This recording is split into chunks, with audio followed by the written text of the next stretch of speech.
এক নাম্বার যে হবে, এক নাম্বারে হচ্ছে বানর। কি বলেন তো? বানর।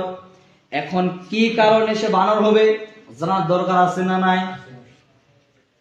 সম্মানিত হাজিরিন, আমাদের সমাজের মধ্যে দেখবেন কত মানুষ মানুষের দুর্নাম করে, বদনাম করে, গীবত করে, আছে না নাই?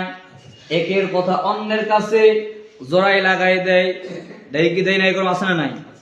সম্মানিত হাজিরিন, আল্লাহ রাসূল বললেন কিয়ামতের ময়দানে ওই চুগলখোর যে মানুষের কথাগুলো এক জায়গা থেকে আরেক জায়গায় গিয়ে জোড়ায় লাগায়, মানুষকে কানাঘুষা করে, বানায় বানায় কথা বলে, অন্যের নামে গীবত করে, পরনিন্দা করে, আল্লাহ রাসূল বললেন কিয়ামতের ময়দানে ওই ব্যক্তিটা বানরের আকৃতিতে উঠবে।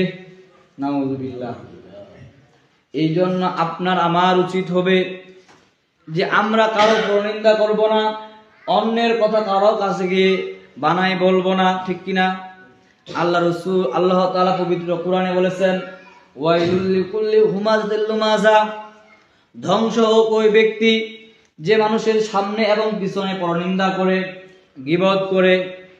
সম্মানিত হাজিরিন, তাহলে এক নম্বরে যারা চুগলখোর, এরা রোজ কিয়ামতের মাঠে বানরের আকৃতিতে উঠবে।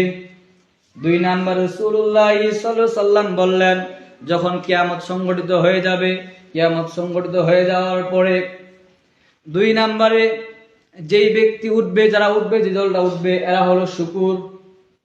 শুকুর দেখছেন?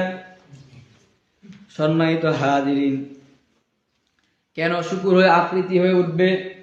আল্লাহ রাসূলুল্লাহ সাল্লাল্লাহু আলাইহি সাল্লাম বলেছেন এরা দুনিয়ার মধ্যে হারাম ভক্ষণ খাইতো, হারাম ভক্ষণ করত, হারাম খাবার খাইতো, হারাম উপার্জন করত। এই জন্য আল্লাহ তাআলা রোজ কিয়ামতের ময়দানে তাদেরকে শুকুরের আকৃতিতে উঠাবেন। নাউযুবিল্লাহ। আর আল্লাহ রাসূল বলেছেন লা ইয়াদখুলুল জান্নাতা জাসাদুন গুজিয়া বিল হারাম, যেই ব্যক্তি হারাম দিয়ে তার শরীরটা তৈরি করবে, ওই শরীর জান্নাতে প্রবেশ করবে না। নাউযুবিল্লাহ। তিন নম্বরে রাসূলুল্লাহ সাল্লাল্লাহু আলাইহি সাল্লাম বললেন যে তিন নাম্বার উল্টো মুখ, মুখটা উল্টাই দেওয়া হবে, পাগুলো হবে উপরে, মাথাটা হবে নিচে, মুখটা হবে পিছনের দিক। এরা কারা? আল্লাহ রাসূল বললেন এরা হচ্ছে সুদঘোর। কথা বলেন, কি? সুদঘোর। আচ্ছা বলেন তো, সুদঘোর মনে হয় আমাদের সমাজের মধ্যে নাই? এখন প্রত্যেক ঘরে ঘরে